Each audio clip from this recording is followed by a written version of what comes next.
चले जाएंगे। आप अभी जहाँ पे खड़े हो, ये पहले सीहाड़ गांव था। नाथ द्वारा इनके आने से बढ़ा। औरंगजेब का जब हमला हुआ, मथुरा वृंदावन गिरिराज जी वहां से ये पलायन करते करते इस गांव में आए।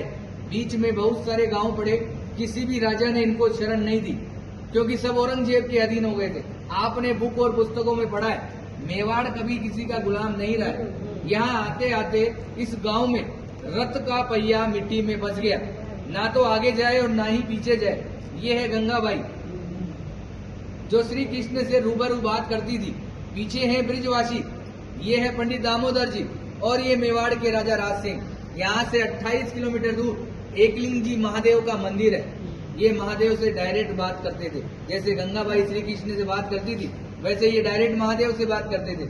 जब इस गांव में रथ का पहिया मिट्टी में फंसा, तो गंगाबाई ने श्री कृष्ण से पूछा, प्रभु क्या लीलाएं आपकी, ना तो रथ आगे जा रहा है ना पीछे जा रहा है। तो श्री कृष्ण जी का जवाब आया, मैं किसी के कारणवश यहाँ आया हूँ, यहाँ के राजा को बुलाया जाए और मेरे लिए मंदिर का निर्माण किया जाए।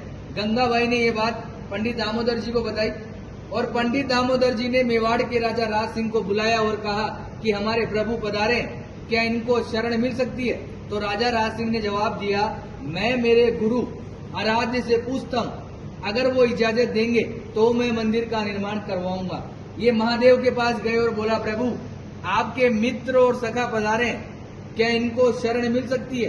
तो भोलेनाथ ने एक सुंदर सा जवाब दिया, मेवाड़ की जनता अगर इसके नखरे उठा ले तो ही इसी को रोकना है, अन्यथा जाने देना है, क्योंकि ये अलग अलग श्रृंगार करता है, 8 समय की झांकियां लेता है और अलग अलग भोग लेता है। घूम फिर के ये बात गंगाबाई के पास आई, और गंगाबाई ने श्री कृष्ण को बताया, प्रभु आपके लिए तो महादेव ऐसा ऐसा बोल रहे हैं। तो इन्होंने भी एक सुंदर सा जवाब दिया कि वो है भोला, नाम से भी बोला है, काम से भी बोला है। उसको तो 2 रुपए की राख लगाकर बैठा दो तो बैठा रहेगा, मगर मेरे नखरे वो जानता है। मैं मेवाड़ की जनता को वचन देता हूँ, मैं यहाँ का जल भी ग्रहण नहीं करूंगा। आज भी जल यमुना नदी से आता है, सीधा मंदिर में रखाया जाता है, मंदिर में जो झारी जी भराई जाती है, और उसी जल का जो प्रसाद बनता है वो ही ठाकुर जी ग्रहण करते हैं। आप लोगों का जो प्रसाद होता है वो बाहर दिखाकर बाहर ही बांट दिया जाता है। कहते हैं किसी के कारणवश ये आए, मीराबाई की कजन सिस्टर अजब कंवर बाई साहब, इनके साथ पासे खेलती थी चौपट।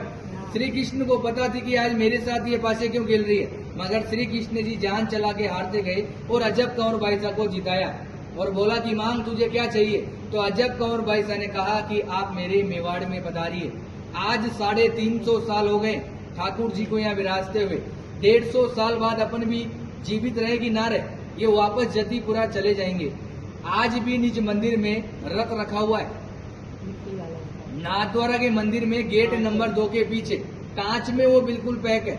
जब सुबह सुबह पुजारी झाड़ू निकालता है तो आज भी यमुना नदी का मिट्टी लगा हुआ रहता है। रोज मंगला से लेकर शयन तक ठाकुर जी यहाँ विराजते हैं। विराजने के बाद 7 साल का बालक है, माँ की याद आती है, जतीपुरा जाते हैं, माँ से मिलते हैं। माँ से मिलने के बाद निधि वन में रास लीलाएं करके मंगला में वापस यहाँ आ जाते हैं। औरंगजेब एक बहाना था, ठाकुर जी को वचन निभाना था। ये जो पूरी लीला रची केवल अजब कंवर बाई साहब के कारण। औरंगजेब को ये वहां भी हरा सकते थे, मगर औरंगजेब इनका मंदिर तोड़ने श्रीनाथ जी के मंदिर में आया। उसकी माँ भी उसके साथ आई। जैसे ही औरंगजेब मंदिर के अंदर गया, अंधा हो गया, उसको कुछ नहीं दिखाई दे रहा। बाहर आके बोला, माँ मैं अंधा हो गया, मुझे कुछ नहीं दिखाई दे रहा। तो माँ ने कहा, बेटा ये है छलिया, छल करता है, मगर तूने मेरी बात नहीं मानी, अब तू इसके पैर पकड़ेगा तो ही ये तेरे को माफ करेगा। मगर औरंगजेब घमंडी था, वो वापस मंदिर के अंदर गया, थक हार के उसने ठाकुर जी से माफी मांगी और ठाकुर जी ने उसको माफ किया। माफ करने के बाद ठाकुर जी ने उसकी आंख उसको वापस दी। आंख देने के बाद औरंगजेब बहुत खुश हुआ। खुश होने के बाद जो कोहिनूर डायमंड हीरा जो ठूठी पे लगाया जाता है, वो औरंगजेब की माँ ने ही वेट किया था। आज भी होली के अगले दिन, दुलंडी के दिन, बादशाह की सवारी निकाली जाती है।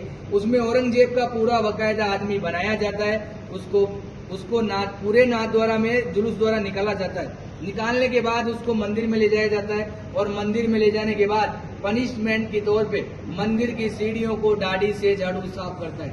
ये कहानी रियल है और 150 साल तक होती रहेगी। उसके बाद यहाँ से ठाकुर जी वापस ब्रिज में चले जाएंगे। आपने हमेशा श्रीनाथ जी के दर्शन धक्का मुक्की डल्ला खाकर किए, मैंने भी किए, आपने भी किए, मगर यहाँ मैं आपको 8 दर्शन कराऊंगा मंगला से लेकर शयन तक ठाकुर जी क्या खाते हैं, क्या पहनते हैं, वो सब बताया जाएगा।